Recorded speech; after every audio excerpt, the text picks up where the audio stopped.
porque migración no se encarga ni siquiera de avisarle a tus familiares, la deportamos, ya va para allá, nada. Ellos no se encargan de nada de eso. Al menos en mi caso no fue así, no les avisaron. Y yo llegué acá y encendí mi teléfono y era... Hablar de lo que nadie quiere hablar. Hablar de lo que nadie quiere hablar.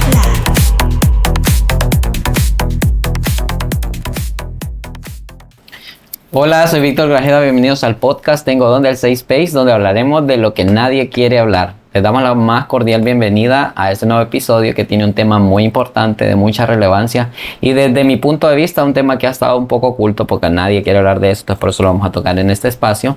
Y antes de que empecemos la conversación con nuestra invitada, quiero invitarles a que se suscriban al canal, le den like a este video, comenten aquí abajito todas sus opiniones en la sección de los comentarios y por supuesto vayan a compartir y disfrutar de todo el contenido que hay en las diferentes plataformas y perfiles de todas las redes sociales. Nos encuentra como Tengo Donde HN. Sin más preámbulo, entonces le damos la bienvenida a nuestra amiga Ivana, que nos visita desde La Ceiba, pero en realidad en este momento viene de Tegucigalpa. Sí. Pero tenemos como un tiempito ahí de querer estar coordinando y fue perfecto el momento. Y haciendo escala de Tegucigalpa a La Ceiba, me regala el momento Ivana para poder compartir con nosotros. Ivana, muchas gracias por el espacio. Y no sé si quieres decirnos algo para que vayamos entrando en materia. ¿De qué nos vas a hablar el día de hoy? Ok, bueno, agradecer también a Víctor por este espacio, por crear estos espacios donde sabemos que pues estamos seguros para poder comentar o hablar más que todo de todos esos temas que tal vez están ahí, pues ocultos entre paréntesis, pero que en realidad sí existen y que afectan pues a la población. Como ya Víctor lo decía, mi nombre pues es Ivana Caballero, vengo de La Ceiba y pues es un agrado para mí poder compartir con ustedes mi historia como migrante. Ok. ¿Es el mejor carnaval de Honduras el de La Ceiba? Sí, sin duda alguna. Aquí ya se perdieron los carnavales, yo no sé por qué ahora está todo privatizado. Si quería ver el conjunto uno tiene que pagar una entrada sí, y a ver uno. Yo me acuerdo que en mi infancia yo sí me iba, mis papás me llevaban un poco a ver tempranito, no tarde. Eso sí, yo me acuerdo que habían muchos conjuntos, eso aquí se perdió. No, pero en La Ceiba baja en cualquier fecha, un fin de semana y hay carnaval siempre. Sorry for you, pero siempre hay fiesta sí. en La Ceiba. Pues qué bueno, me encanta tener una ceibeña en este espacio. Sí, gracias. Pues hablemos ya en materia, era como para entrar en confianza y romper el hielo. Vienes a hablarnos acerca de la migración irregular o como vulgarmente lo llamamos, irse mojado. Sí. Para el norte.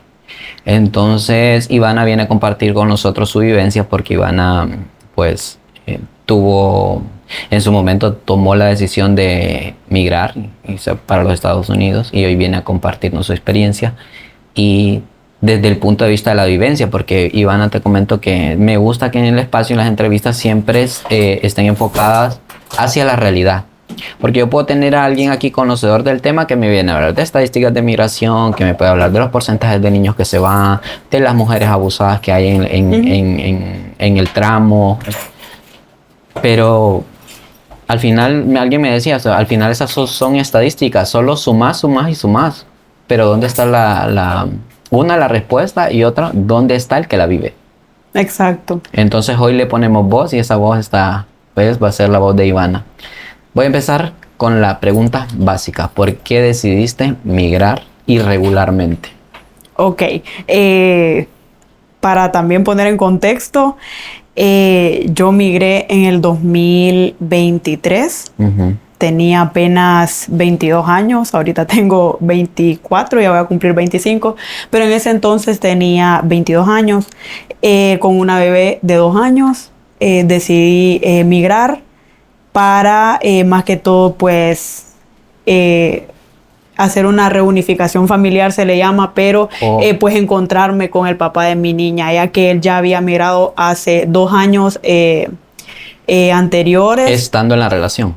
Sí, estando en la relación. Mi niña tenía apenas meses de nacida, 4 meses de nacida, cuando pues él tomó la decisión de migrar hacia Estados Unidos y pues luego de eso, pues vos sabes que la gente llega, trabaja y durante el lapso de 2 años él estuvo como ahorrando el dinero para poder mandarnos a traer. Punto número 1, qué fuerte.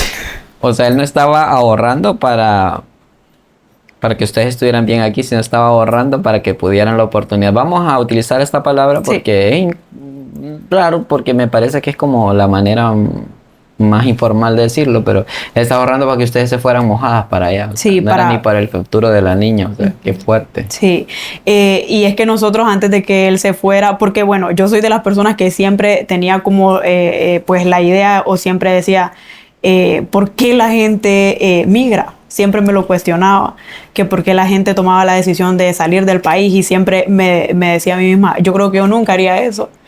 Pero normalmente siempre es como que decimos nunca y a la vuelta de la esquina hacemos las cosas. Entonces, bueno, yo conozco al papá de mi hija, tenemos a la niña y pues a él le sale la oportunidad de poderse ir de mojado. Y pues un familiar de él lo mandó a traer con un coyote. Le pagó un coyote para que se lo pudiera llevar de manera segura, entre comillas. ¿Sabes cuánto pagaron al coyote en ese momento? Para llevárselo a él no, pero para llevarnos a nosotras fueron $9,000. No, este escalofrío me dio. Sí. Es un montón de dinero. Es un montón de dinero. Y nosotros, no es que, porque vos mencionabas, quizás no estábamos ahorrando para el futuro de nuestra hija, pero antes de que él se fuera sí lo hablamos. Y yo seguía, aún cuando él me dijo a mí que él se iba a ir, pues yo decía, no, yo aquí me quedo y pues váyase usted. Pero al final, entre tanto que hablamos y hablamos, pues me convenció y yo dije, bueno, me voy a ir, lo vamos a hacer. Y era uno de los objetivos, era ese, como que vamos a estar en otro país con mejores oportunidades para la niña también. Y siempre con la idea de algún día vamos a regresar. Porque creo que todas las personas que se van y siempre le dicen a sus familiares acá en Honduras, algún día voy a volver. Voy a hacer mis cosas y me regreso. Pero fíjate que yo he tratado como de verlo desde otro punto y siempre lo que veo de las personas que se van es como que se instalan allá, trabajan años, sí hacen sus cosas acá, pero no es como, siento yo estando allá, tan fácil la decisión de decir me voy a regresar a Honduras. Porque vos sabes que ya le estás dando como otro tipo de vida a tu familia, porque la mayoría de personas que se van pues lo hacen por eso, por ayudar a su papá, a su mamá, a sus hermanos, y no es como tan fácil tomar la decisión de decir me voy a regresar a Honduras sabiendo que como vas a cortar esa ayuda que le estás dando a tu familia. No, y sea como sea el hecho de que estén allá de manera irregular. Ok, aquí voy a aclarar, me aclarás o me corregís si estoy diciendo mal, el hecho de que estén indocumentados o irregulares o ilegales allá, podemos aclarar eso. O sea, no es como que van a decir, hoy voy a visitar a mi familia y mañana me regreso. O sea, eso implicaría pagar otro coyote para que te haga llegar. O sea, por eso es que como que el hecho de ir y venir es como, algún día voy a regresar. Y pues el camino es difícil. A lo largo pues de pues este capítulo les voy a ir contando. Exacto. Entonces, demos ese primer paso. ¿Cuándo te dice él, ya está todo listo? Nos vamos, parten tal día, tienes que tener esto. ¿Qué cruza por la cabeza de Ivana en ese momento? Bueno, oficialmente nosotras salimos de acá de Honduras el 23 de julio del 2023, que era un domingo. El coyote... Fechas inolvidables, ¿verdad? Sí. Lo tenés así como me dijiste, o sea, me dice Iván. Tuve que hacer una línea de tiempo. Estoy haciendo una línea de tiempo, o sea... Sí. A ese grado te marca que son fechas que jamás vas a olvidar en tu vida. Y siempre las recuerdo. Siempre recuerdo como la fecha de que hace tantos años en esta fecha yo llegué a Honduras deportada. ¿Qué ocurre entonces ese 23? Era un domingo, pero como 2 semanas antes el coyote se comunicó con él y le dijo, tengo estas 2 fechas. La otra fecha, pues era fechas previas al 23 de julio, pero yo no me quería ir porque pues tengo otras familias que emigraron, no a Estados Unidos, sino que a Europa. Entonces tenía un tío que se había ido y que hace como unos 8 o 9 años para España, y él justo ese año venía, y si yo me iba en la primera fecha que el coyote nos proponía, pues yo no iba a poder verlo. Y es como si te vas y le decías a tu familia, algún día voy a volver, pero no sabes qué pueda pasar en ese tiempo. Y no sabes si cuando volvás ya va a faltar alguien. Entonces, sí, Entonces es como que yo le dije, no, mire, decidamos por la fecha 23, que era un domingo. Mis familiares van a tener como 1 o 2 días de haber llegado a Honduras, pero al menos voy a poder verlos, saludarlos y haberlos disfrutado esos 2 días antes de irme. Ok. Sí. Bueno, para contarte también, yo soy de La Ceiba, pero soy originaria de la cuenca del río Cangrejal. No sé si has escuchado, Claro. es una zona montañosa y turística de allá. Y pues por todas las complicaciones para poder bajar desde allá y todo eso, tuve que bajar desde el sábado para estar en la ciudad porque el coyote iba a pasar por mi hija y por mí el domingo 23 a la 1 de la tarde. Y junto a nosotras también se nos unió pues una prima del papá de mi hija, que era una niña de 15 años. Ella iba desde Danliel Paraíso, Las creo. 3 eran mujeres. Sí, las 3 éramos mujeres y pues prácticamente yo iba con 2 menores de edad a mi cargo, porque a la niña la mandaba a traer una tía y pues los papás de ellas quedaban acá y la niña iba bajo mi responsabilidad. Una de 15 y tu hija tenía ¿cuánto? De 2 años. Mi hija de 2 años. Wow. Solo desde ahí era una gran carga. Sí, una gran responsabilidad. Y, ok. ¿Qué pasó por tu cabeza cuando viste a ese hombre ya parado y si vámonos? Bueno, él llega, pero en la hora que habíamos acordado salir, pues cambió porque también él en su grupo de personas que iba a mover llevaba a doña Zulma, que también la recuerdo mucho, que ella venía con su hija menor de edad de Trujillo. Entonces este coyote, lo que nos decía a nosotros es, normalmente los coyotes hacen grupos de hasta 20, 30 personas para poder moverlas, pero yo solo llevo a 5 personas normalmente en mis viajes porque así es más fácil movilizarlos, poder moverlos, porque, por ejemplo, si vamos en un grupo de 20 y una persona no ha pagado, porque no creas que es que tenés que pagar la totalidad del dinero, sino que lo vas pagando por porcentajes. Entonces el coyote te dice, ya te moví de tu casa a tal lugar, me pagas la siguiente parte. Pero durante estás ahí como en esa primera estación que te dejó el coyote, si tu familiar no ha pagado el segundo porcentaje, no te puede mover. A nadie del grupo va a mover. Hasta que esa persona pague lo que corresponde al porcentaje. Ok. Uh-huh. Entonces por eso el coyote nos decía, yo solo trabajo con grupos de 5 personas. Y las 5 personas éramos mujeres. Era doña Zulma con su hija menor de edad y era Ivana con 2 niñas menores de edad. Ok. ¿Se montan al carro y a dónde la llevan o cuál fue el primer trayecto? Pues mira, el coyote va a mi casa y me dice, tuve un atraso con la gente de Trujillo, entonces me va a tocar irlas a traer. El guía va a pasar por ustedes. Normalmente, y para darles para que se hagan una idea, los coyotes no salen de Honduras. Ellos se quedan acá porque ellos están recibiendo como esos depósitos de nuestros familiares en Estados Unidos para poder movernos, y quien sale con nosotras de acá es el guía hondureño. Y le hago ese calificativo de guía hondureño porque después cambias de guías y con otras nacionalidades. Entonces, él nos fue a recoger, el guía, pues nada, nos saluda, nos subimos al taxi y luego nos fueron a dejar al bus.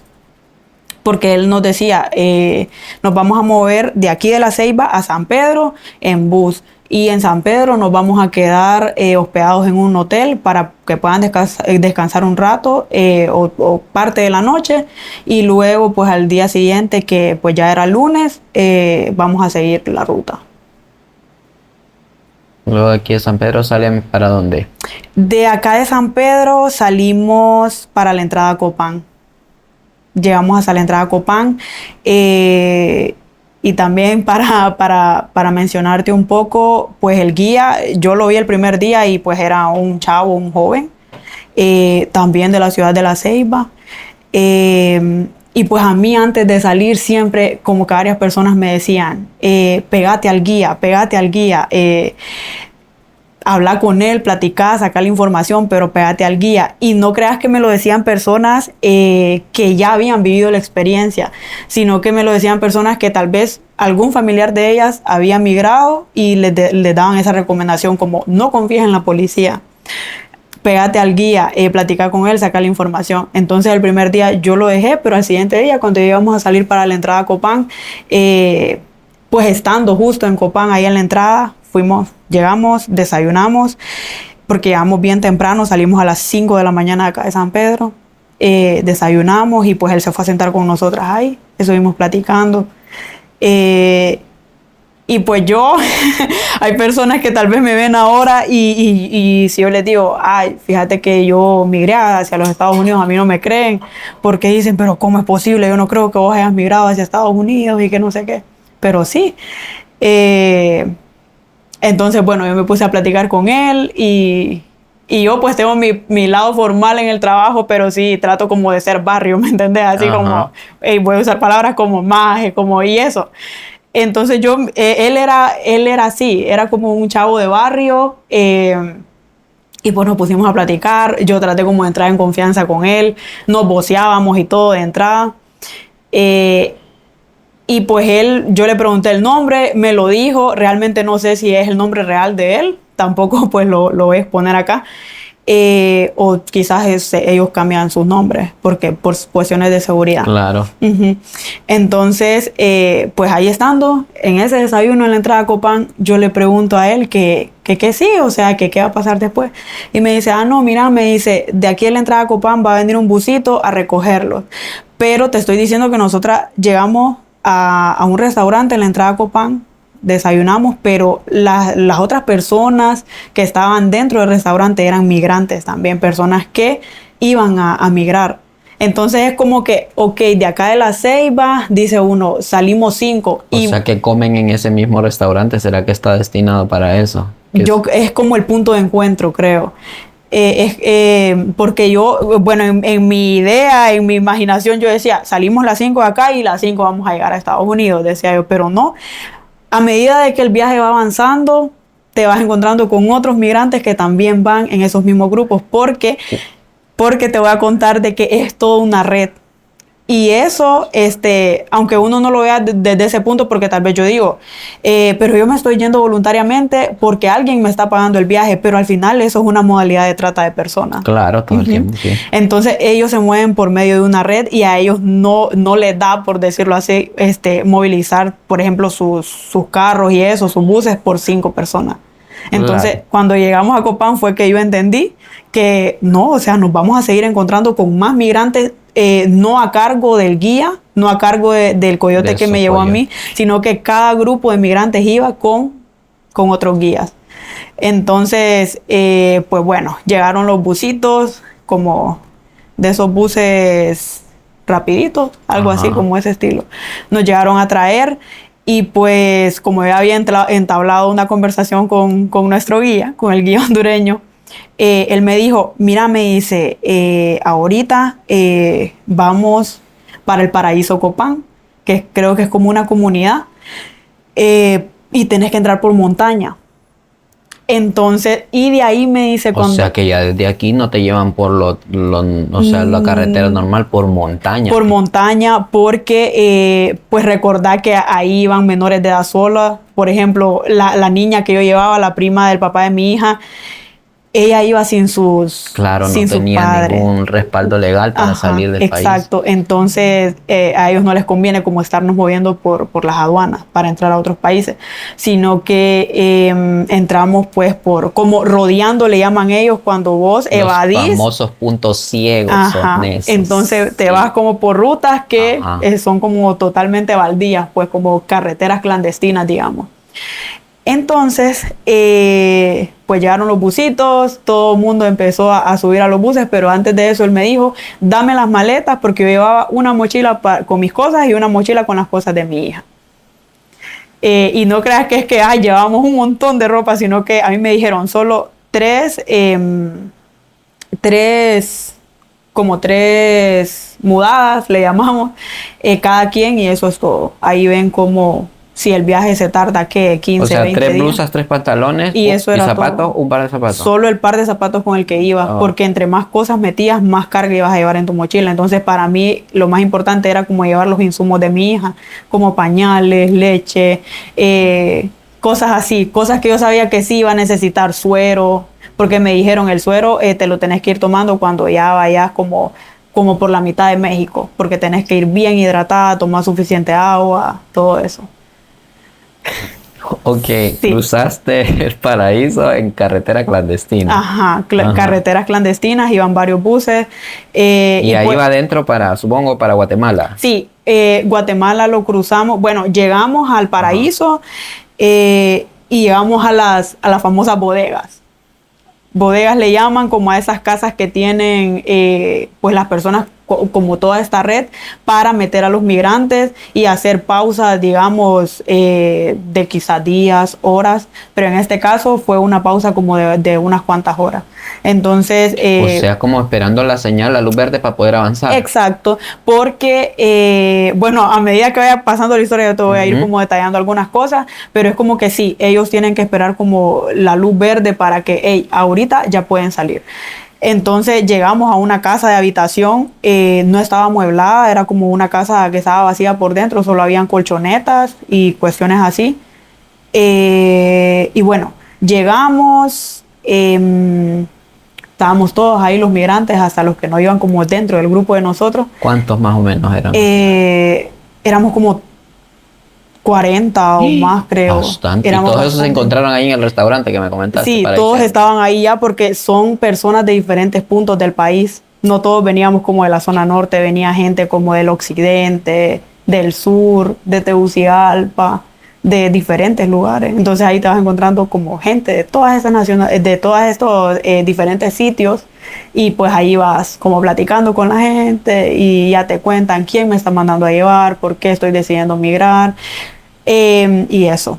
Entonces, pues llegamos y resulta que doña Zulma, la señora de Trujillo, se puso bastante mal. Se puso mal y creo que se le bajó la presión o algo y ella como que había como agarrado un poquito de confianza conmigo. Entonces ella se me acerca y me dice, yo creo que ya no voy a seguir, me dijo. Y yo necesito que contacten a mi hija para decirles de aquí yo me regreso. Entonces yo le decía, no, doña Zulma, mire, que usted se va a poner mejor, le decía yo. Y pues el guía se me acerca y me dice, yo necesito que hables con doña Zulma, me dice, para que se tranquilice. Porque ella se había puesto nerviosa, porque como te decía, es una carretera montañosa, una carretera de tierra, Era clandestina, había abismo y es como que tenías que correr para agarrar tu lugar porque no es como que ellos van a tener la consideración de decir, las madres que vienen chineando, váyanse adentro. Ok, espérame, ¿dónde me perdí? El bus los dejó en un lugar X dentro del lugar de Copán y ustedes caminaron en la carretera No. de tierra. Mira, el clandestina. bus nos recoge a nosotros y nos lleva como que nos acerca a esa carretera de tierra. Entonces el bus nos deja hasta ahí porque el bus no va a entrar hasta allá. Entonces luego estando ahí esperando en el bus llegaron otros carros como carros doblados de paila. Donde nos teníamos que subir a esos carros, mira, como los carros que normalmente jalan ganado, digamos, como carros así, que son carros que vos sabés que van a entrar a ese tipo de carreteras. Entonces llegaron y el guía, lo que sí es que el guía era súper atento con nosotras y él nos decía, denme las maletas, yo me voy a ir a subir primero para agarrar los asientos de adentro y no vayan en la paila porque sé que van a ir incómodas. Pues como era tanta gente, él priorizó como agarrar un asiento adentro en la cabina del carro para mí porque yo iba con mi hija y entonces doña Zulma iba con su niña, pero la niña de ella tenía 12 años, ya estaba como algo grande. Entonces ellas se fueron en la paila del carro y pues ella se asustó cuando vio como todos los abismos que habían en la carretera y eso. Pues al final yo me acerqué a una señora de ahí de esta comunidad y yo le dije, mire que una de las señoras que van en mi grupo se enfermó, le digo, creo que se le bajó la presión. No tiene como algún remedio ahí, le digo yo, para darle. Y me dice ella, sí, me dice, le vamos a dar un tecito, no recuerdo de qué, justamente no recuerdo de qué, pero sí, la señora se tomó el té y se tranquilizó. Pero igual habló con la hija y la hija le decía, no mami, tienen que seguir porque nosotros ya pagamos el dinero y el dinero no es reembolsable. O sea, ya habían pagado el primer porcentaje del dinero y ese dinero no es reembolsable. Entonces ese dinero, ¿qué es lo que te cubre ese dinero? Te cubre como tu hospedaje en las bodegas, la alimentación que te den en las bodegas y pues tu movilización y todo eso. Y otras cosas que ya te voy a contar. Luego de eso, doña Zulma se mejoró y como a eso de las 2, 3 de la tarde salimos en otros carros que eran de paila, pero eran doblados, que nos iban a transportar hacia Guatemala. Entonces, pues salimos, nos metimos por quebradas, ríos, porque como son carreteras así, pues no son ni carreteras, sino que son como puntos que usan ellos para poder salir a otro país. La cuestión aquí, y fue donde yo entendí que es toda una red que se mueve así de esa manera, es cuando ya íbamos a entrar a Guatemala. Me dice el muchacho que llevaba el carro, ya estamos a punto de entrar a Guatemala, porque yo también como que le hacía plática para que me contara cómo era la cosa. Entonces, sí, me dice, ya casi estamos entrando a Guatemala, que no sé qué. Pero en eso, iban más carros con más migrantes. Pero en eso veo yo que vamos a salir como a una calle que era como una hacienda, no sé, era una propiedad de alguien, pues. Alguien, me imagino, adinerado. Entonces, en lo que ya vamos pasando la quebrada, íbamos a entrar a esa calle, donde íbamos a salir como a ese lugar. Veo unos hombres que están en un portón parados con unas pistolas.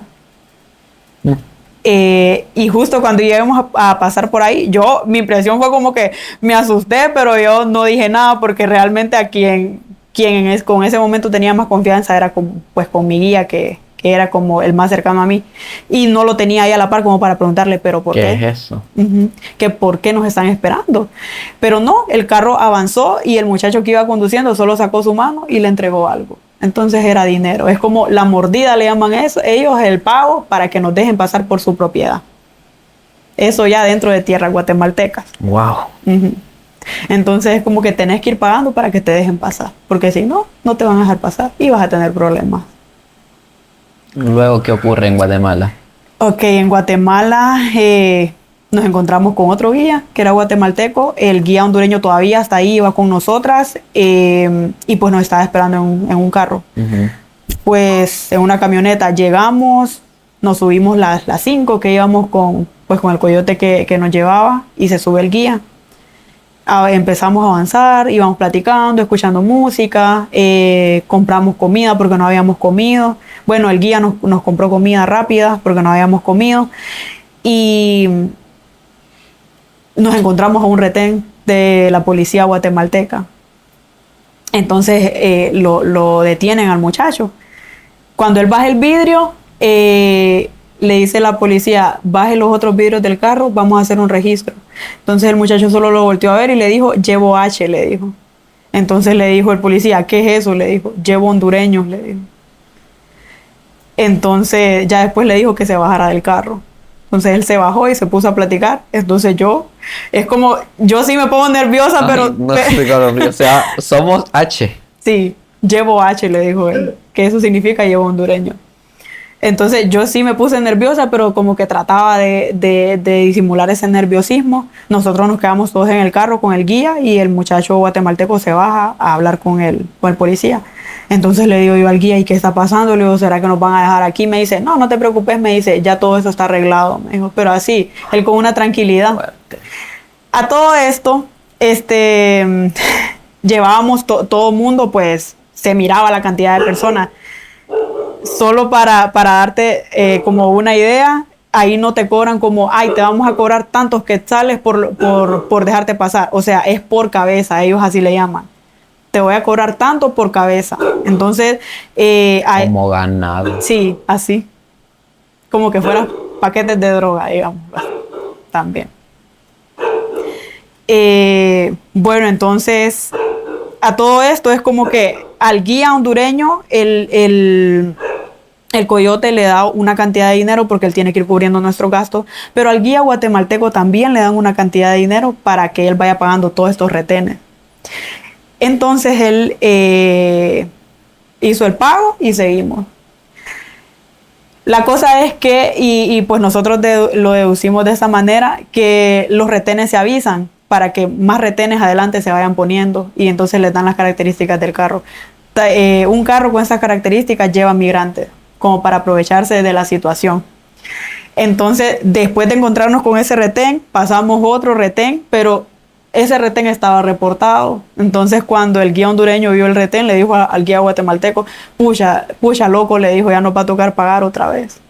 Entonces le dijo, no te preocupes, pero aquí no nos van a cobrar como allá, le dijo, porque este retén yo ya lo había reportado. ¿Qué significa eso? Que él ya había reportado, ya tenía su conecte ahí en este retén, que le había avisado, voy con estos hondureños, hicieron una negociación para llegar a un acuerdo de cuánto iban a pagar por cabeza. Oíme esto. Sí, o sea que no hay otra manera de llamarlo, o sea, es una red. Y estamos hablando que el hondureño ya había coordinado con el de Guatemala para que el Guatemala coordinara con los policías que estaban en los retenes. Sí. Solo que ellos, como te digo, ellos le sacan provecho a la situación y ellos avisaban, hey, vayan a ponerse a tal lugar para pasar un carro con esas características, y cuando no era un retén que estaba reportado, entonces obviamente sí cobraban un poco más caro. No recuerdo con exactitud cuánto, pero sí, nos cobraban como más caro que los retenes que estaban ¿Cuántos reportados. retenes pasaron al final? En Guatemala, mal contados, creo que como de 8 a 10 retenes. De 8 a 10 retenes. Qué montón. Sí, un montón de retenes, y ya después era como que, un retén, ya estábamos tranquilas porque, un retén más, decíamos. Es como el primero sí fue como, nos asustamos, pero ya después no. Y ¿sabes qué hicieron? ¿Cuál fue la estrategia que hicieron ellos para que no nos estuvieran cobrando tanto dinero? Porque como te digo, era por cabeza. A las 2 niñas que llevábamos, no a mi niña, sino que a las otras más grandes, las escondieron en el baúl de la camioneta, y todas las maletas de nosotras se las tirábamos encima para que cuando los policías se acercaran a la ventana y vieran, dijeran, no, solo van 4 personas o solo van 3 personas. Entonces, para no pagar por ellas, entonces ellas iban como... No, ni respiraban, porque fíjate que cuando pasamos uno, porque el guía les dijo, ustedes se tienen que acostar ahí, tienen que estar queditas, no se muevan para nada. Entonces uno de los policías metió la cabeza, vio y quedó viendo para las maletas, y nosotros normal, ¿verdad? Entonces él me voltea a ver a mí y me dice, ¿ella es su niña? Sí, le digo yo. ¿Los documentos? Entonces ya se los di. Efectivamente, pues sí era mi hija, ¿verdad? Nos dejaron pasar. Luego las niñas que estaban en el baúl se levantaban, se pasaban para enfrente, y ya cuando mirábamos otro retén las pasábamos para atrás rápido. Pero es como que tenían que estar ahí. Como un bulto. Sí. Guatemala lo hicimos en todo un día. O sea, en Guatemala no paramos en ningún lugar. Sin parar, o sea, fuimos en ese carro desde la hora que te digo que salimos del Paraíso Copán hasta que llegamos a la técnica, la famosa técnica que le llaman, que es el lugar como con más afluencia de migrantes, con más cantidad de migrantes que pasan por ahí. Entonces llegamos a un desvío, íbamos por carretera principal, pero llegamos a un desvío de calle de tierra, donde estaba bastante oscuro. Como te digo, ellos usan carreteras clandestinas. Ahí nos fue a traer otro carro de paila, y pues nos tocó esperar un poco. ¿Y seguías con el guía hondureño? Sí, todavía ahí estábamos con el guía hondureño. Eso me daba un poquito de tranquilidad. Entonces, bueno, nos fueron a traer en otros carros. Va todo eso. Ya eran como las 11 de la noche, y nosotras seguíamos en ruta todavía. Este carro nos va a recoger. El carro lo llevaba un señor. Yo ya iba súper cansada, porque mi niña se dormía en mis brazos, entonces ya te imaginarás, o sea, sentía el cuerpo súper cansado. Entonces íbamos en el carro, yo le empecé a meter plática al señor, como siempre, usando mi estrategia, y yo le preguntaba, ¿pero aquí es peligroso?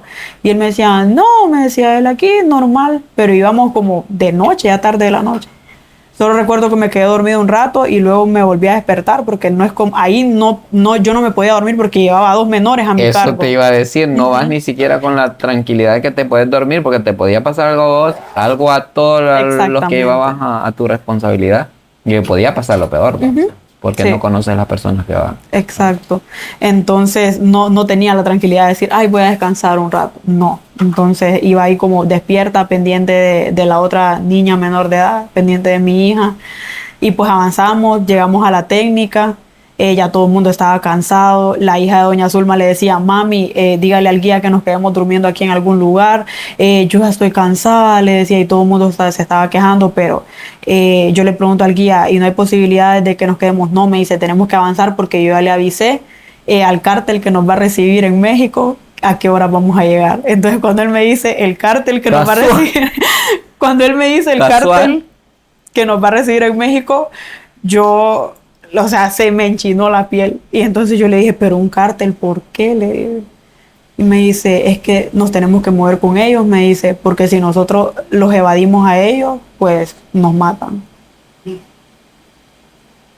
Porque ellos te localizan, o sea, ellos tienen puntos en varios lugares. Entonces, bueno, llegamos. Ok, ya eso ya sería en México, ya en Eso ya en o sea, México. ya son otras ligas. Ya. Exactamente, es como que es más peligroso, digamos, un poco más delicado. Pues llegamos a la orilla de la técnica, le digo yo al guía, mira, le digo yo, si vamos a cruzar en balsa, por favor conseguime un chaleco, porque yo no puedo nadar. Y nos tocaba cruzar el río Usumacinta, que es el que está fronterizo con México y Guatemala. Entonces ese río es bastante caudaloso. Me dijo, no te preocupes, como ya es de noche, vamos a pagar una lancha de motor, me dijo, porque ahí hay cocodrilos en el río. Entonces es mejor pasarlas con una lancha de motor. No, qué fuerte. Sí. Entonces nos O subimos. sea, no habías ni superado lo del cártel cuando estás diciendo que vas a pasar por un río donde que te con caes te va a cocodrilos. comer los cocodrilos. Ujú. Entonces me dijo, no, vamos en una lancha y eso. Pues llegamos, pues ese río, como es bastante caudaloso, estaba sucio, lleno de ramas y eso, y es bien extenso, bien ancho. Entonces empezamos a cruzar y fíjate que me sentí como bastante melancólica en ese momento, porque es como que volteas a ver para atrás y ahí está Guatemala, que es el que está pegadito a Honduras, y sabes que ya estás como dejando Centroamérica para entrar a la parte de Norteamérica, que pues es México, ¿verdad? También. Entonces llegamos, nos bajamos de la lancha, ya en tierras mexicanas, empezamos a caminar para salir de la orilla del río y llegamos como a una caseta que tenían ahí y el guía nos dice, me dijo a mí, si querés cambiarle el pañal a la niña, hacelo ahorita, me dijo, porque ya nos van a venir a recoger. Pues entonces yo aprovecho, le cambio el pañal a mi hija, a todo eso ya eran como las 11:30, casi pegando a las 12 de la noche, y efectivamente, después de unos cuantos minutos veo cuando va llegando el carro, como un carro de paila, pero ya como un carro lujoso, lleno de hombres con pistolas, armados, encapuchados. Y cuando estacionaron el carro, pues empiezan a bajar, se acercan al guía y pues el guía empieza a platicar con ellos y eso. Y doña Zulma se puso mal, estaba nerviosa y me dice, pucha, a saber qué nos van a hacer esos hombres. Y le digo, no, tranquila, doña Zulma, le digo yo, es que ellos son los que nos van a mover. Y ya yo trataba de explicarle a ella para que se tranquilizara. Y pues luego me dice el guía, váyanse ustedes en el carro, yo me voy a ir con otro de ellos porque necesito ir a pagar la mordida, me dijo. Entonces nos subimos, el muchacho pues del cártel nos mueve hasta cierto punto del lugar y pues ya llegamos como a una carretera principal y habían como varios carros ahí, como estilo Uber, creo. Pero creo que son más que todo como personas que se dedican a esto eso. de estar transportando a los migrantes. Entonces llegamos, el carro se estaciona, el que nos fue a recoger. En eso tocan la ventana del lado donde yo estaba. Entonces bajo el vidrio y era el guía hondureño. Y en el paraíso hicimos el cambio del dinero, de los lempiras, y lo cambiamos a dólares, porque él me dijo, te van a funcionar más los dólares que cambiarlo a quetzales, porque en Guatemala no nos vamos a bajar en ningún lugar. Pues bueno, estando ahí en el paraíso, él me dio a que le escondiera $2,000 Entonces, él va a buscarme al carro y me dice, bájate, me dice él. Dale la niña a la otra chava que iba ahí conmigo, a la otra niña que iba conmigo, déjale a tu bebé a la prima, me dice ella, y bájate, me dijo. Entonces por mi cabeza empezó a pasar como, yo creo que este man me vendió, decía yo. Porque yo había escuchado también de casos donde los guías venden a las personas que llevan. Las venden a los cárteles para pues ganar ellos también su... Entonces por mi cabeza pasaba... Y tu hija, ¿verdad? Sí. Entonces yo recuerdo que yo solo volteé a ver a la prima de mi niña y le entregué a mi hija y yo le dije, cuídala, le digo yo.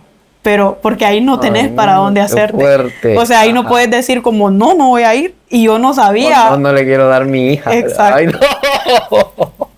Ay, entonces. Entonces ahí no tenés para dónde hacerte. Pues yo me bajé porque él me dijo, bájate sin la niña. Y yo dije, pucha, yo creo que me vendió.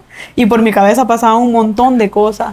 Y en mi cabeza pasaba como que, pucha, y si a mí me matan, decía yo, mi mamá, o sea, ¿cómo le van a dar la noticia? Cosa. Un montón de cosas. Entonces cuando yo llego a la parte de atrás del carro, estaba el guía hondureño y estaban como todos así parados, como en un círculo los del cártel, encapuchados y armados y eso.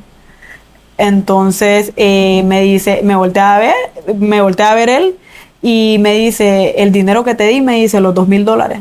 Entonces ahí respiré un poco porque yo dije, vaya, solo era por el dinero.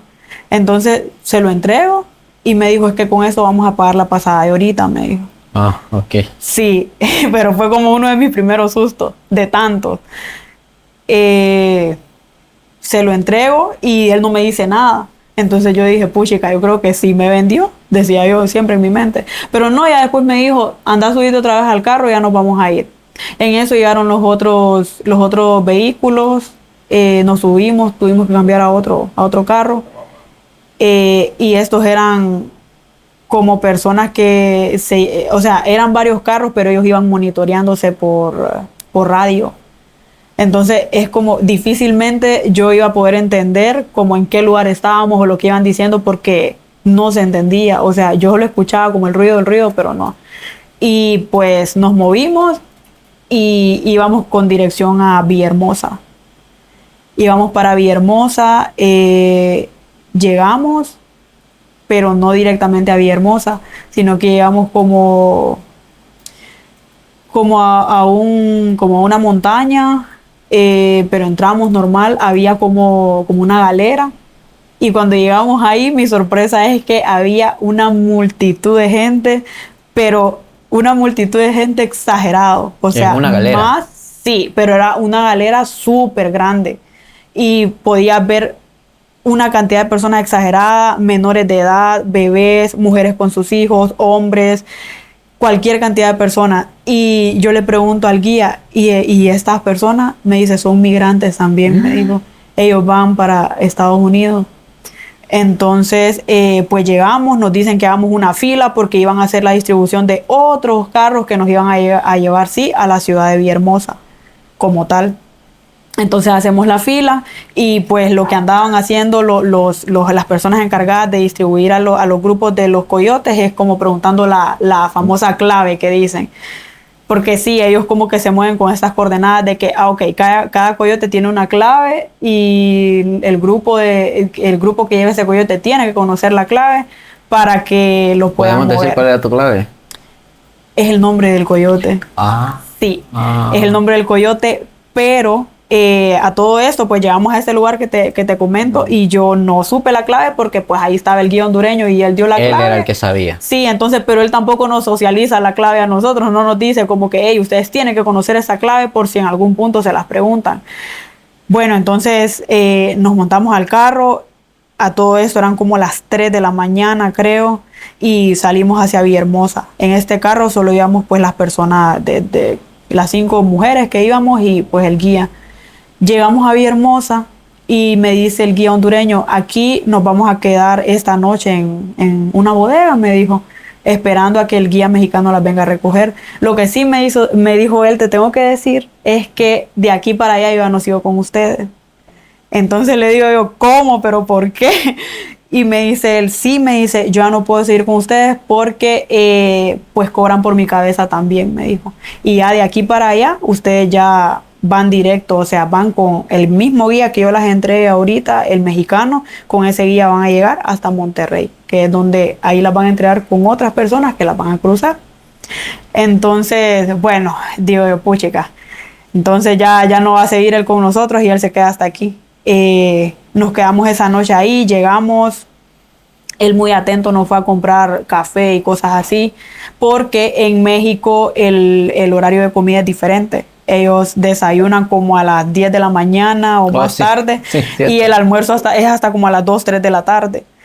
Entonces llegamos, nos recibió como una señora no muy de buen humor, digamos, que era la dueña de toda. Imagínate una cuadra y que todas las casas de esa cuadra son bodegas para migrantes. Entonces la señora era la encargada de todas esas casas de esa cuadra que eran las bodegas de los migrantes. Entonces ahí habían cocineras, habían de todo, pero es como, vamos a estar en este espacio, ustedes no pueden salir de aquí, en ese espacio hay televisor, hay baño, y no pueden salir de aquí, porque si ustedes salen de aquí, vamos a tener problemas con la policía. Entonces las señoras llegaban a, te lo voy a decir así, puede sonar fuerte, pero es la verdad y es como yo lo viví. Llegaban prácticamente a tirarte la comida, porque ese día que llegaron a dejarnos el desayuno era café y lo llevaban en una jarra de plástico y lo pusieron en el piso. Entonces la señora dijo, bueno, vengan a comer, dijo, y vengan a servirse, levántense, dice que yo no les voy a llevar la comida ahí donde están. Y no es como, era un cuarto no amueblado, era un espacio no amueblado y solo habían colchonetas. Entonces la colchoneta que ella te asignaba. Como presos. Sí, totalmente como presos. Solo te daba una sábana y la señora dijo, usted decide si la usa para arroparse o para cubrir la colchoneta. Entonces no es como que ibas a tener 2 sábanas, voy a cubrir la colchoneta con una sábana limpia y con la otra me arropo. No, vos decidías para cuál de las dos la querías. Cuando llegamos a esa bodega... México es frío. Sí, es bastante frío. Cuando llegamos a esa bodega, habían alrededor de 40 migrantes adentro de la misma bodega donde nos quedamos nosotras 5. Wow. Uh-huh. Sí, y conversando con ellos, todos eran hondureños y me decían, por ejemplo, había un grupo como de unas 20, 30 personas que llevaba un solo coyote y me dijo un muchacho, es que nosotros tenemos 20 días de estar aquí, me dijo, tenemos 20 días de estar aquí porque una persona del grupo no ha pagado. Entonces hasta que esa persona pague, a nosotros nos van a poder mover. Sí. Qué fuerte. Sí. Luego llegó la noche y el guía se me acerca y le digo yo, fíjate que alguien del grupo me dijo, porque yo desconocía todas esas cosas, me dijo que no los han movido porque alguien no ha pagado. Le digo yo, va a ser así igual con nosotras. No, me dice, de ustedes ya pagaron el segundo porcentaje de sus familiares, entonces mañana salen ustedes temprano.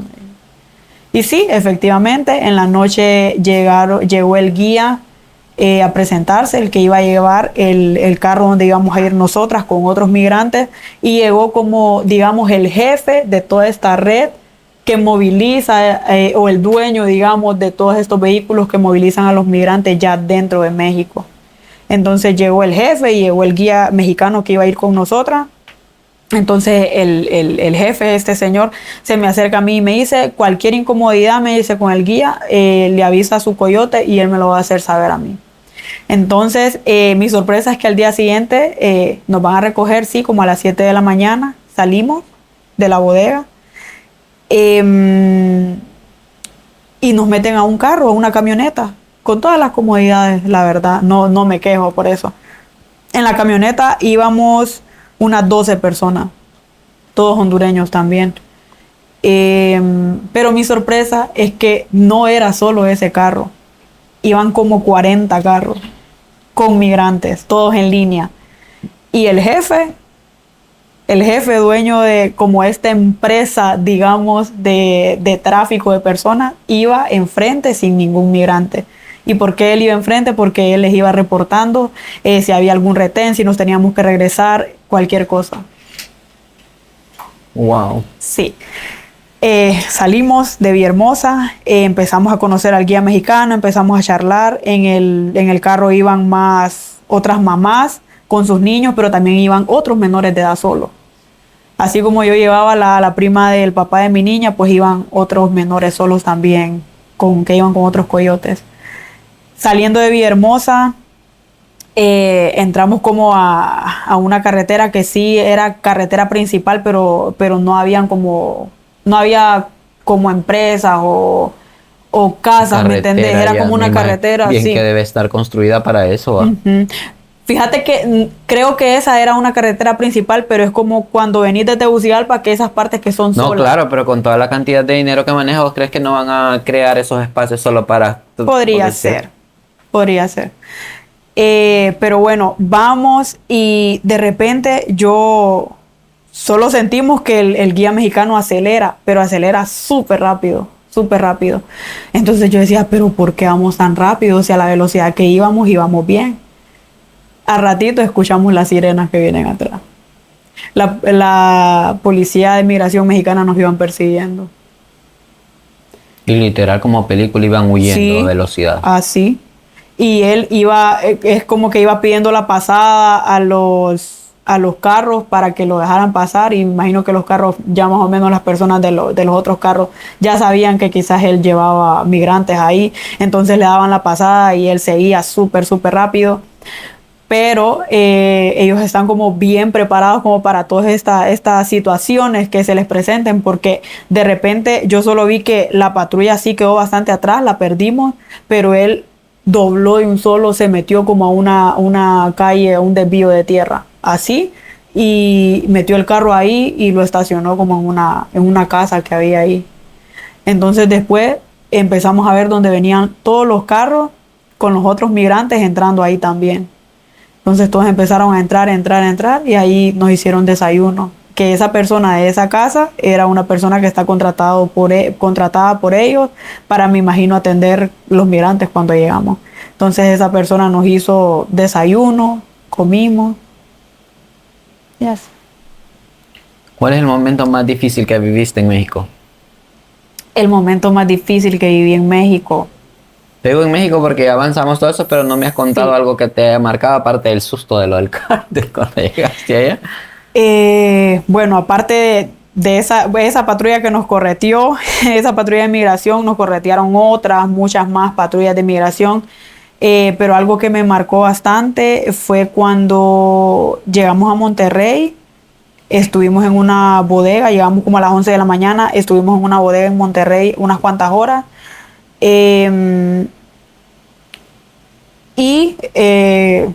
Pues el señor que nos recibe allá en Monterrey, uno de los guías, que ya eran otras personas, no era el mismo guía con el que habíamos salido de Villahermosa, él da instrucciones y dice, ahorita los voy a llevar a una bodega, que no sé qué. Pero él pregunta, si no les quedó claro algo, díganme. Todas estas personas, pues yo sé que pertenecen al crimen organizado. Y una de las cosas, o sea, yo soy súper tranquila, pero a mí creo que lo que más me molesta es que me hablen golpeado. Entonces, ahora estando en Honduras es que analizo todo eso y yo digo, ¿por qué reaccionaste así?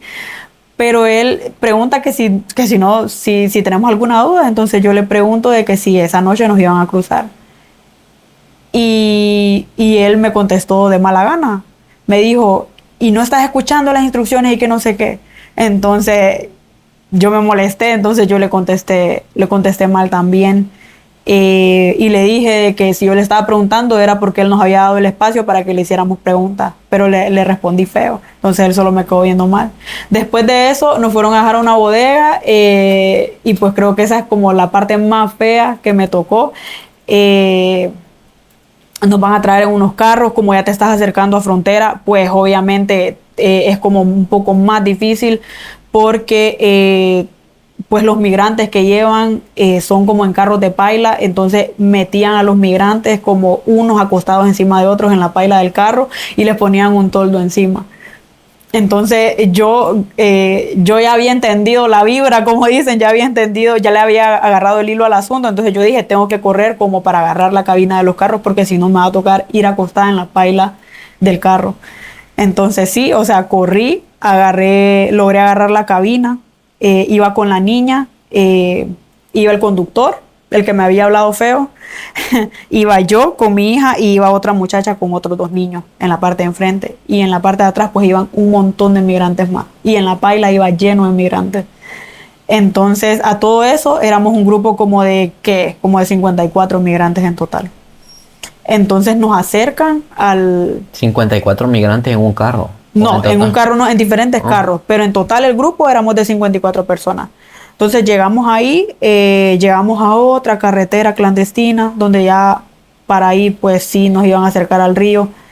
Y pues estando ahí estacionados, llegan otros carros con el cártel de ahí que nos iba a cruzar. O sea, ellos nos iban entregando de cártel a cártel. Entonces los del cártel pues encapuchados con sus pistolas y todo eso, empiezan a pasar por cerca de los carros. Como era altas horas de la noche, pues no miraban, pero sí se ponían a alumbrar quiénes estaban en los carros y todo eso. Pues llega uno de ellos, un miembro del cártel, y alumbra donde estábamos nosotras. Y mi hija, pues al igual que yo, es colocha también. Entonces él me alumbra a mí y me pregunta, ¿de dónde venís?, me dice.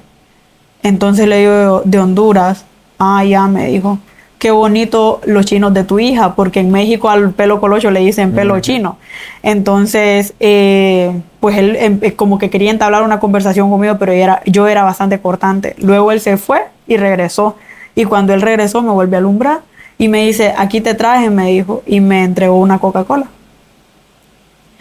Cuando yo la agarro, ¿verdad? Porque obviamente no es como que ahí, como te digo, no tenés muchas opciones de que vos sabés los peligros a los que te enfrentás, pero no es como que puedes decir, no lo voy a hacer o no la voy a aceptar. Entonces yo la agarro y cuando la veo, la Coca-Cola estaba empezada y estaba abierta. Entonces lo primero que pasó por mi mente es como que él me quiere drogar. Yo dije, alguna sustancia le echó a esto. Para mi sorpresa, pero en mi mente yo dije, la voy a botar y simplemente no me la voy a tomar. Para mi sorpresa es que él se queda parado ahí esperando que yo me la tomara. Y él me dijo, tómatela, me dijo. Entonces yo como que empecé a destaparlo y en eso llegó un compañero de él y le habló y le dijo, te llaman, le dijo. Entonces él se fue. En lo que él se fue, yo la destapé y la boté por la ventana. Y puse el envase vacío a la par de donde yo estaba. Y luego él regresaba ahí, como alumbraba y eso. Luego nos mueven a la orilla del río. Y no es como que tenés que andar tan lento, sino que tenés que caminar súper, súper rápido. Porque ellos también, o sea, ellos pagan a los policías para que les pagan la mordida, digamos. Pero no es como que tenés que lentearte, a tomarte tu tiempo. Entonces nos empiezan a decir como que bájense, bájense, bájense, bájense. Y te tirabas prácticamente de los carros. Y empezaron a pasar lista, porque estando en la bodega de Monterrey ellos te dicen como anótese con la persona que va en esta lista, y si no se anotan, allá se ven entonces ustedes. Entonces si vos no te anotabas en esa lista y ellos pasaban lista, eso era un problema. Eso era un problema porque significaba que te iban a llevar con gente ellos. Que no estaba anotada en la lista, ¿qué les pasaba? Fíjate que todos estaban. Sí, nos aseguramos de que todas las personas... Pero el hecho de no estar en la lista era como te dejaban botado, no estás aquí, te quedaste, ¿o cómo? No tanto así. Creo que más era el hecho como que te llevaban con ellos. Te llevaban con ellos y quizás hasta que confirmaran la información te iban a soltar. Pero no es como, o sea, tenías sí o sí que anotarte en esa lista. Y pasaron la lista, luego empezamos a caminar súper rápido porque nos dijeron, tenemos que caminar al río rápido, rápido, rápido. Y empezamos a caminar. Llegamos a la orilla del río, había una lanchita pequeña con capacidad solo como para 6 personas. Había un hombre encapuchado ahí en el lanchero. Y había, creo que unos miembros no sé, creo que de la Marina Mexicana, pero estaban ahí uniformados. Entonces es como que para bajar como de la tierra a subirte a la lancha, vos tenías que ver cómo hacías, porque ahí tampoco nadie te iba a ayudar. Y normalmente aquí en Honduras a mí me decían como, hey, no te preocupes, ahí siempre en el camino aparece gente que te ayuda. Pero yo no es como que me voy a esperanzar a que alguien me ayude, ¿me entendés? Porque vos tenés que valerte por vos mismo, al final, porque estás en una situación de vulnerabilidad, o sea, una situación de peligro. Entonces pasan al primer grupo. 6 personas los cruzan, nos cruzaron de México, entramos por McAllen, Texas. Entonces nos cruzan, pero no te cruzan como al camino que ya vas a empezar vos a empezar a caminar por el desierto. Porque yo en mi mente, yo decía, ay, como nosotros somos entrega de migración, le llaman ellos, cuando ibas antes con menores de edad, te decían, ay, si te entregas a migración con un menor de edad, fijo vas a entrar. Pero si te entregas a migración sin ir con un menor de edad, te van a deportar. Eso le llaman como que va rodeando, es eso, rodeas a migración. Pero cuando te entregas, nosotras íbamos como entrega para migración. Entonces, imagínate una lanchita con capacidad para 6 personas y éramos como 54 migrantes los que habíamos ahí. Entonces, a unos les empezaron a decir que caminaran, pero a nosotras nos cruzan, ¿verdad? A todos nos cruzan. Cuando ya estamos ahí en territorio estadounidense, dice uno de los del cártel, bueno, me dice, se empiezan a poner por grupos de coyotes, porque les voy a tomar un video donde ustedes le van a agradecer al coyote, porque van a decir que gracias al coyote ustedes ya están en Texas. Para todo esto, él viene, nos ponemos en los grupos, ¿verdad? Y él nos pregunta, pero antes de grabarlos, quiero que me digan la clave para confirmar de que sí, todos ustedes vienen con ese coyote. Y si recordamos, a mí el guía hondureño no me dijo la clave, ni se la dijo a nadie. Entonces cuando... Es cierto que solo él se la sabía. Sí, cuando el del cártel se nos acerca y nos dice la clave, todas las que íbamos en mi grupo de 5 me voltean a ver a mí como con la esperanza de que, no, Ivana sabe la clave. Entonces me dice doña Zulma, vaya, diga la clave, me dijo. Y entonces le digo yo no la sé, no me sé la clave. Entonces me dice el muchacho del cártel, ¿qué dijiste? Me dice, él estaba encapuchado, ¿verdad? Entonces le digo yo, no me sé la clave, le digo, porque ahí no me puedo poner a inventar, porque imagínate, mejor digo, no me la sé, en vez de estar inventando, o sea, no te la sabes, me dijo él. No me la sé, le digo, no me la dijeron. Pero yo, así, ¿me entendés? Y estaba como ahí enfrente de una persona armada. ¿Sí? Sí, o sea, él estaba encapuchado y estaba armado y él me estaba pidiendo la clave y yo le dije, no me la sé y nadie se la sabe. Entonces, solo me quedo viendo así serio y él ya me dijo, tu clave es esta. Él me la dijo. Le digo, ok, le digo, yo no sabía la clave. Entonces ya nos tomó el video y nunca voy a olvidar cuando él nos dijo que dijéramos hoy, 28 de julio del 2023, a tal hora de la noche, estamos llegando a Texas gracias y el nombre del coyote. Y ese video se lo mandan a tus familiares para evidenciarte que sí, efectivamente ya estás en territorio estadounidense. Entonces, después de movernos ahí, nos mueven para donde sí empezaba el camino del desierto, donde teníamos que caminar. Porque nosotros decíamos, nos cruzan a Estados Unidos y migración va a llegar rápido a recogernos, pero no. No sé si es que migración se estaba tomando su tiempo, me imagino que sí, porque lo que sí te puedo decir es que en el desierto hay bastantes drones, o sea, que andan como localizando si van personas o no. Y nosotros éramos un grupo de 54 personas. ¿Cómo no iban a localizar que nosotros íbamos caminando por el desierto? Y ellos tienen sus como caminos por el desierto donde pueden entrar con las patrullas de migración. Y ellos no nos fueron a recoger. Pero es como a todo eso, ya eran como las 2 de la mañana, 3 de la mañana. 3 de la mañana donde caíste a empezar a caminar en el desierto. Pero yo fui el segundo grupo que movieron. Faltaban ese montón de personas que movieran. Entonces, cuando el lanchero, el del cártel nos deja ahí, nos dice, ok, yo las estoy dejando aquí, si viene migración y las levanta, váyanse. Pero a ustedes no las cruzó nadie, ustedes se cruzaron solas y ustedes no están esperando a nadie. Porque si nosotras decíamos, no, es que fíjese que estamos esperando a más personas, ellos iban a saber que alguien las estaba cruzando y las iba a ir a encontrarla. Entonces nos deja ahí y no, cruzaron a las 54 personas, a los 54 migrantes, y migración no llegaba. Entonces ya cuando nos cruzan a todos, el muchacho del cártel se le acercó, dijo, quiero 2 personas. A estas 2 personas les voy a poner porque a todo eso también el teléfono apagado, ¿verdad? No podías llevar el teléfono encendido. Aún en la bodega solo podías usar el teléfono 10 minutos después de cada comida. No podías utilizar el teléfono porque pues tienen como unos radares, creo, no se utiliza la policía para poder detectar si hay bastante conectividad en una casa, y pues así detectan si hay migrantes ahí también. Entonces van a ver y pues pueden ir presas las personas encargadas de esa bodega. Entonces por eso te prohibían el uso del teléfono. Aún cuando íbamos en tránsito, en carro, no lo podíamos usar. Entonces, bueno, llegamos ahí. Y él le puso como las coordenadas a únicamente 2 personas de las 54. Y él dijo, el resto escuchen, dijo, estas 2 personas son las que llevan la ubicación por donde tienen que caminar por el desierto. Si ustedes no se pegan a ellas, ya es problema de ustedes, porque ya les estoy diciendo quiénes son, y si se pierden ahí, no es problema de nosotros. ¿Qué otro pedo? O sea, dale, ya usted sabe, solo seguir. Sí. Solos en el desierto. Solos en el desierto. Ya sin ningún guía mexicano, sin nadie. Solo ustedes, solo la gente, solo el grupo de migrantes que no conocían la ruta. Solo nosotros solos.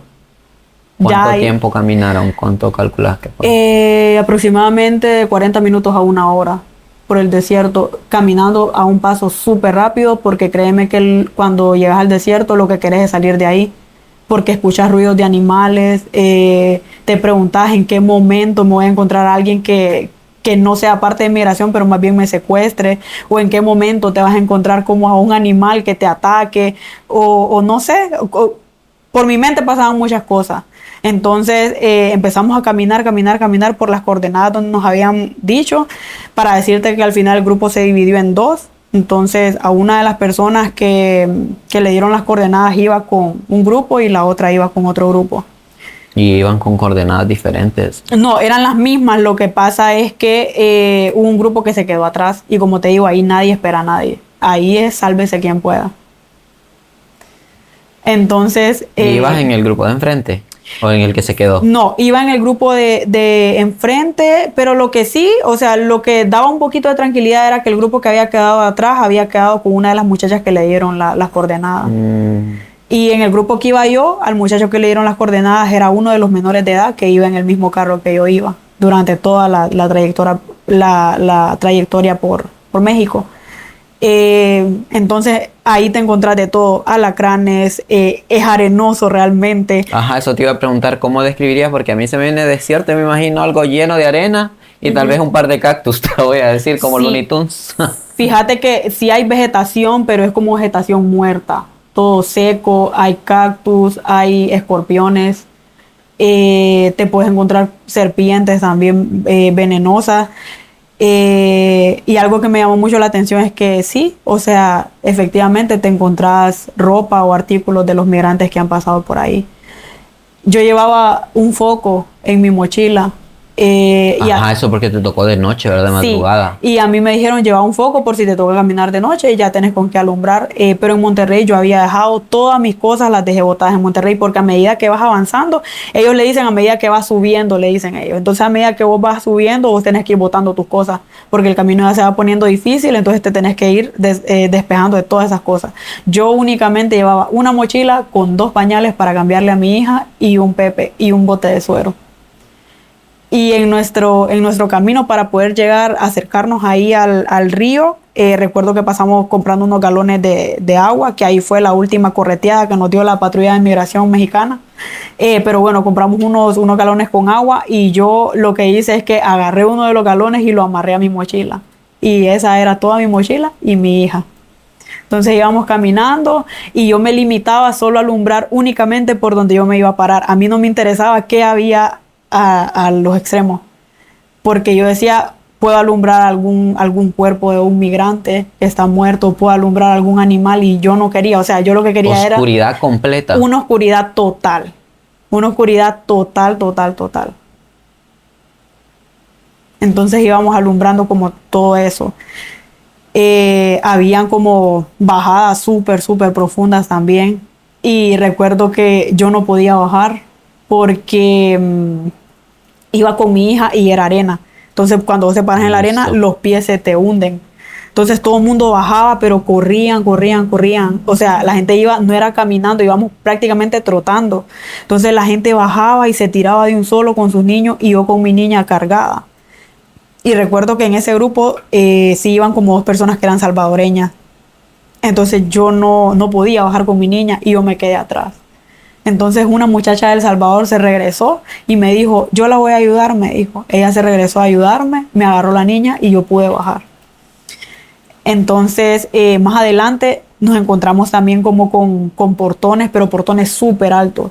Entonces nosotros decíamos, pero ¿cómo vamos a hacer para pasar si este portón está cerrado? Y dijo el muchacho que llevaba el mapa, pero es que por aquí nos tira. Tuvimos que escalar el portón y tirarnos al otro lado. Con tu niña. Con mi niña. Con mi niña. Sí. Qué fuerte. Sí. Ok, cruzaron los portones y luego Llegamos a McAllen. O sea, ahí ya que estábamos. ahí ya estaban en tierra, ya Ajá.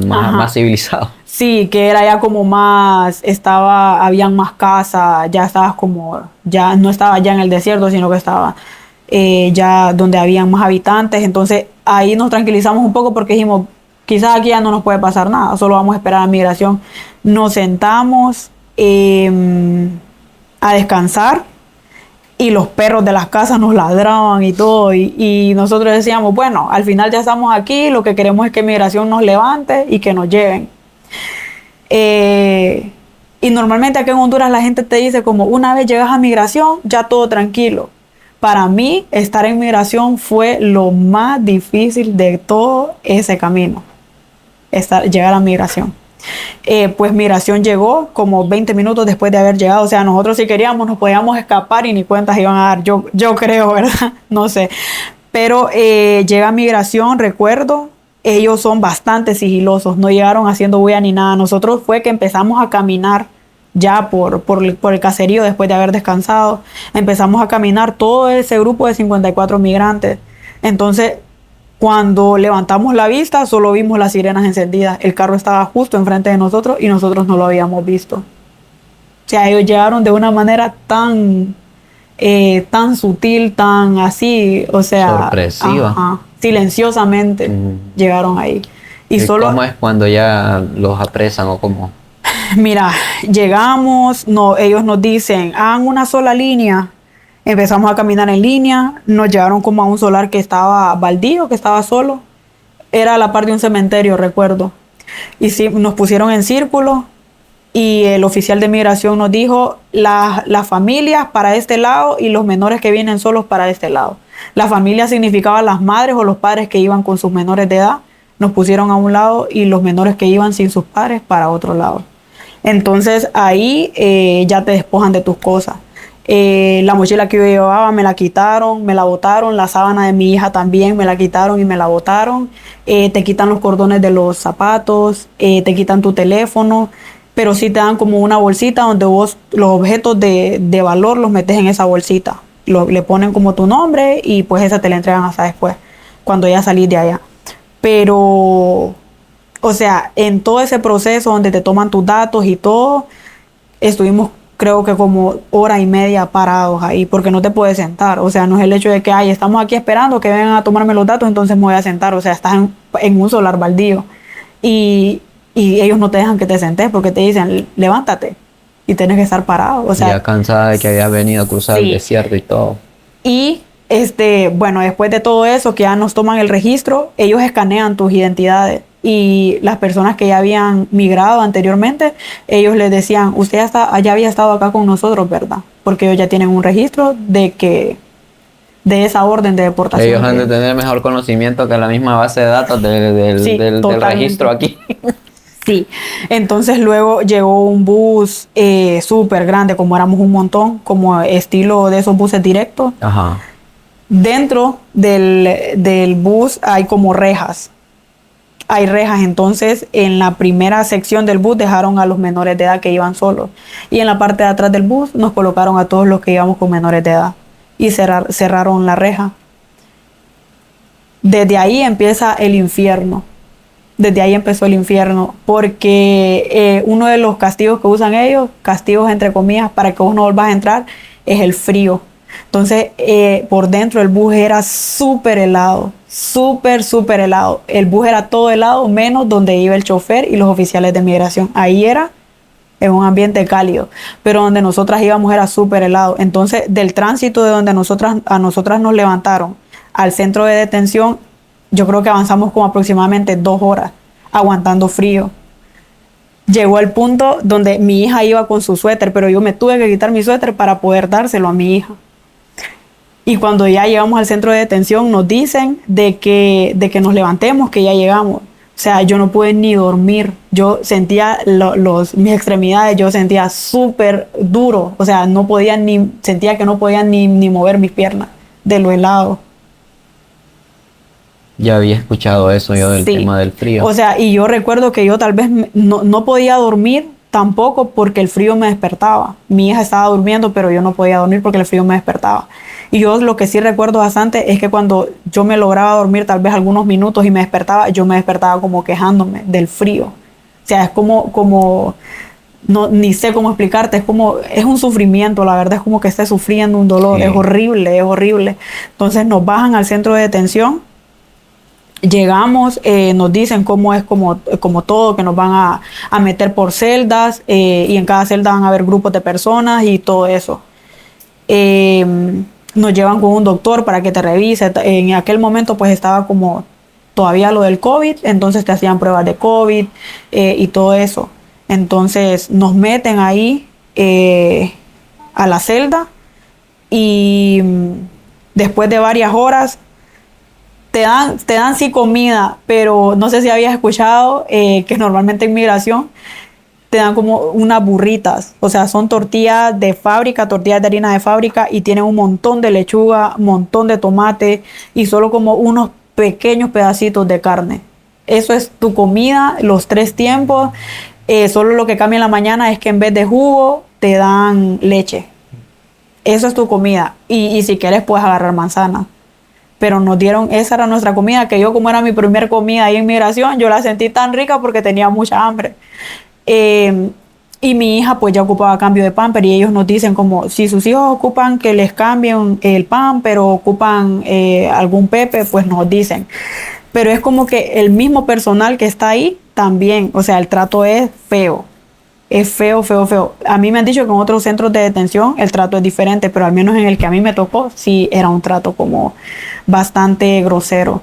Porque yo pedí como un pañal para mi hija y es como que el muchacho que estaba ahí me quedó viendo mal y como que hizo un mal gesto, pues como que de mala gana lo hizo. Pero yo ocupaba, ¿me entendés?, cambiarle el pamper a mi bebé. Entonces estábamos ahí, luego entró un oficial de migración y dijo, las personas que yo llame ahorita me hacen una línea aquí y vamos a salir.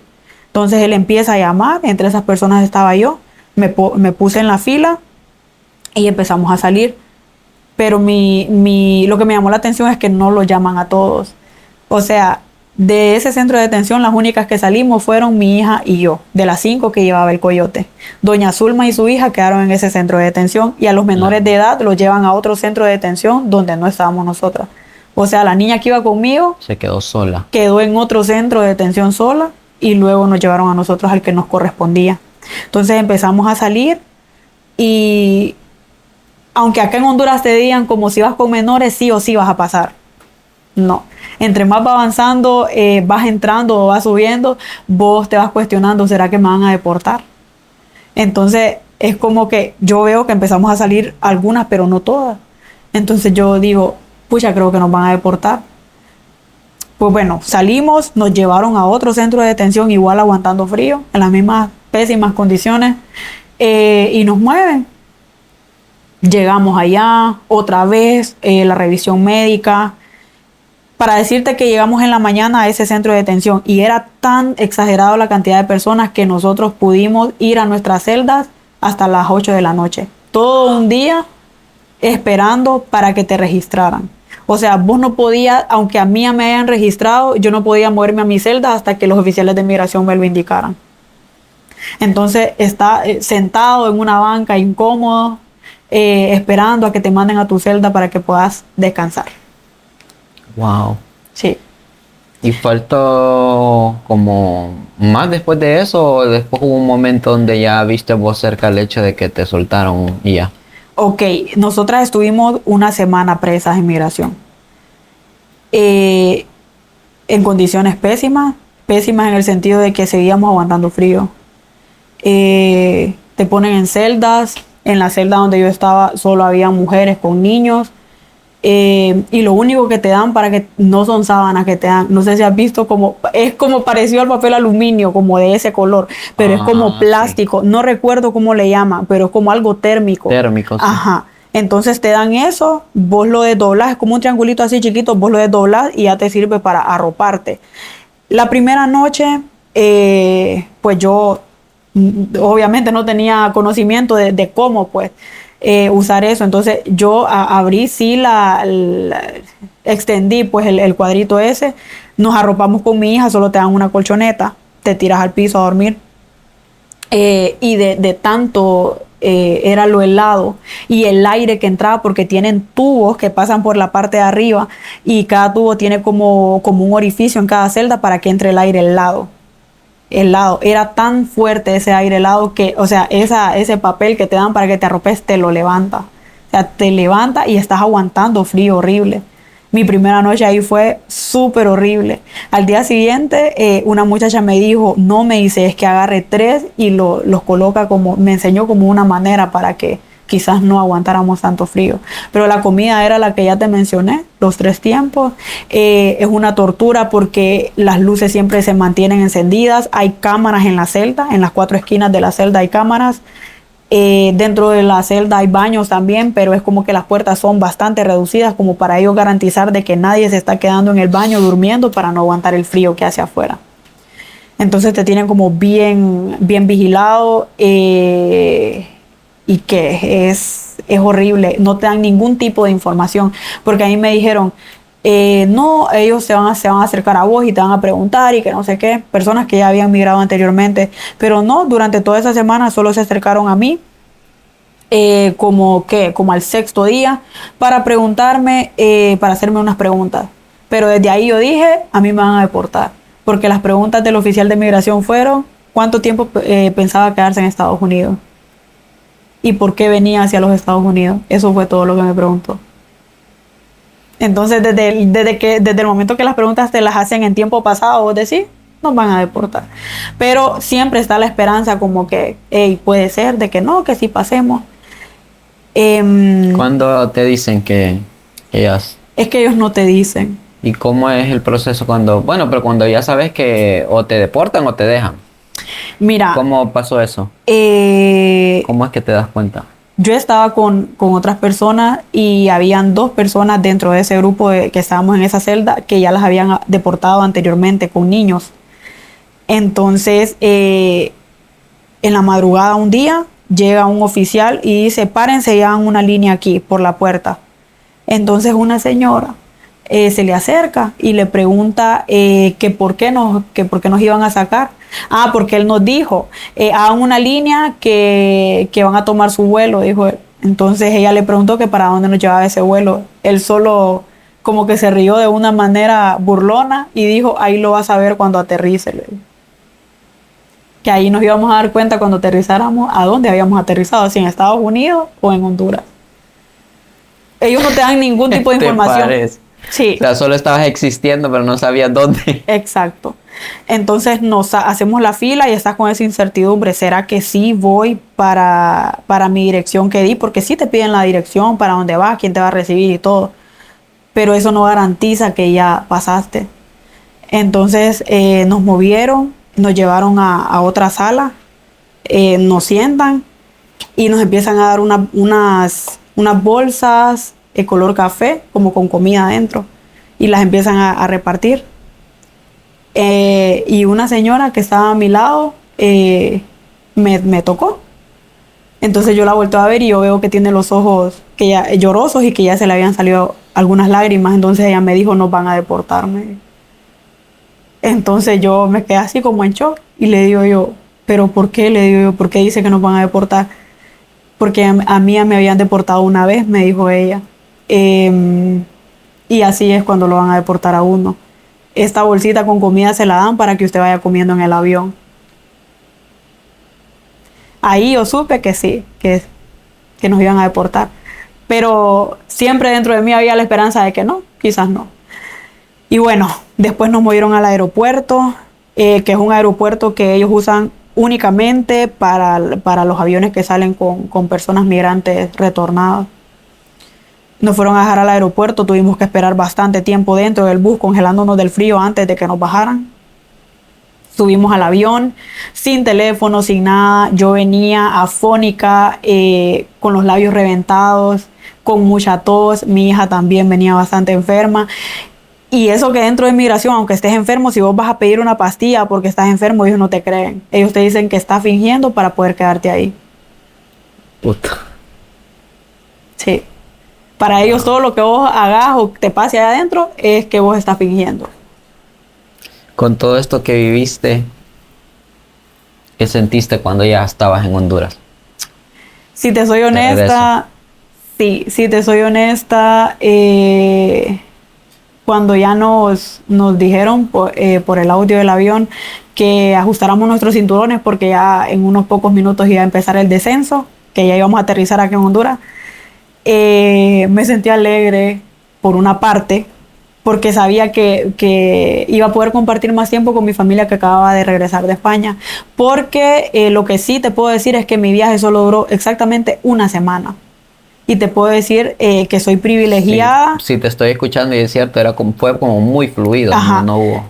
No descansábamos, o sea, no había noches para descansar. Pero soy privilegiada por el hecho de que, o fuimos privilegiadas por el hecho de que solo duró una semana. Hay gente que los viajes duran meses súper extendidos, y nosotras íbamos como en condiciones óptimas, a pesar de todos como los peligros a los que te tenés que enfrentar al final, porque hubieron personas con las que platiqué inmigración que me decían, nosotros nos tuvieron que tirar en lancha por el mar para rodear a los cárteles. Otras decían, en el carro que íbamos nos tirotearon y a una niña le pegó una bala en la pierna y se la tuvieron que cortar. Porque son coyotes que también tal vez para evadir a los cárteles y no pagar esa plata, llevan a su gente en condiciones no óptimas, pues, como arriesgando sus vidas. Porque al final a ellos, ¿qué les interesa? O sea, el dinero. El dinero, no les interesa tu vida. Sí. Ay, pero pues... sí sentí bastante tristeza, la verdad. Porque mira, uno también, es que fueron tantos momentos impactantes que yo creo que nunca voy a olvidar, pero cuando llegué acá a Honduras nos recibieron en un albergue y pues ahí dormimos una noche, hasta el día después pude llegar hasta La Ceiba. Pero cuando yo llegué al albergue nos entregaron nuestros teléfonos hasta en el albergue, acá en San Pedro. Entonces yo encendí mi teléfono, no tenía datos porque mi chip de acá de Honduras me lo habían botado, migración. Entonces solo tenía mi chip mexicano que no me funciona acá. Entonces tuve que decirle a alguien que me compartiera internet para yo poder avisar a mis familiares que estaba acá. Porque migración no se encarga ni siquiera de avisarle a tus familiares, la deportamos, ya va para allá, nada. Ellos no se encargan de nada de eso. Al menos en mi caso no fue así, no les avisaron. Y yo llegué acá y encendí mi teléfono y era una cantidad exagerada de mensajes de mi familia porque tenían una semana de no saber nada de nosotras. Sí, de no saber nada de nosotras. Y pues el papá de mi niña también estaba pendiente ahí. Cuando yo encendí mi teléfono y él quizás estaba tan pendiente de que me vio en línea y me escribió. Justo cuando me conecté me escribió. Y cuando yo entré al chat, o sea, él todos los días me dejaba un mensaje como de motivación. Todos esos días que él no supo nada de mí. Entonces, y como el día anterior a que nos deportaran, el mensaje que me había dejado era como, ya estoy ansioso por verla, pero no sé por qué están tardando tanto. Entonces yo lo único... ibas a llegar. Sí, lo único que pude hacer fue enviarle un mensaje diciéndole, nos deportaron, estamos en Honduras. Y él pensó que era una broma, pero cuando le mandé la ubicación, él supo que sí era cierto. Qué fuerte. Que nos habían deportado. Pues bueno, Ivana. Empáticamente te puedo decir que siento mucho todo lo que viviste. No me quiero imaginar lo que es llevar una travesía de esa con un niño en tus brazos, una niña en tus brazos, y más siendo tu hija. Y espero que valoren el hecho también de que Ivana tuvo la buena voluntad de contarnos su experiencia. Entonces, si quieres cerrar con algo para finalizar la conversación sobre esas personas que o se fueron mojadas o están decidiendo, pensando irse mojadas, algo que en base a lo que viviste. Mira, si me preguntas a mí si lo volvería a hacer, pues te diría que no. Y creo que mi mensaje no va tanto orientado a decirles que no lo hagan, porque créeme que cada migrante lleva una historia diferente y un porqué diferente de por qué tomaron esa decisión de salir del país.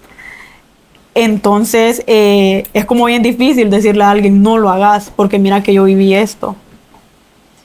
Pero es eso, pues, como te digo, o sea, cada migrante es una historia diferente. No puedes ni siquiera decir nada, ¿verdad? Cada caso es diferente. Sí, me pones entre la espada y la pared, la verdad.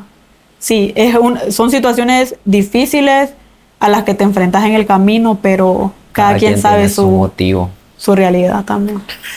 Pues nos quedamos con eso. Te agradezco muchísimo que hayas venido desde La Ceiba, que hayas hecho tu escala de tu viaje a Tegucigalpa para acá. Contento porque se dio la oportunidad que vinieras.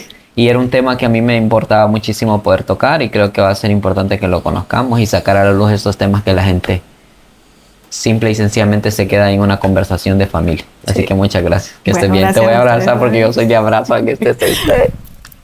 Ay, no, qué bueno que ya estás en Honduras comiendo frijoles, baleadas por el chuco. Sí. Y sopita en la costa porque sos de La Ceiba. Sí. A ustedes yo agradecerles que hayan llegado hasta esta parte del video. Espero hayan conocido con lujo de detalle esta historia, que la hayan disfrutado y que al mismo tiempo creemos ese sentido de empatía para esas personas que han vivido esta experiencia tan fuerte que es tan común en nuestro país. Invitarlos a que se suscriban al canal, le den like a este video y comenten todo aquí abajito en la sección de los comentarios. Nos vemos en un próximo video. Hasta la próxima. Chao. Safe space. Hablar de lo que nadie quiere hablar. Hablar de lo que nadie quiere hablar.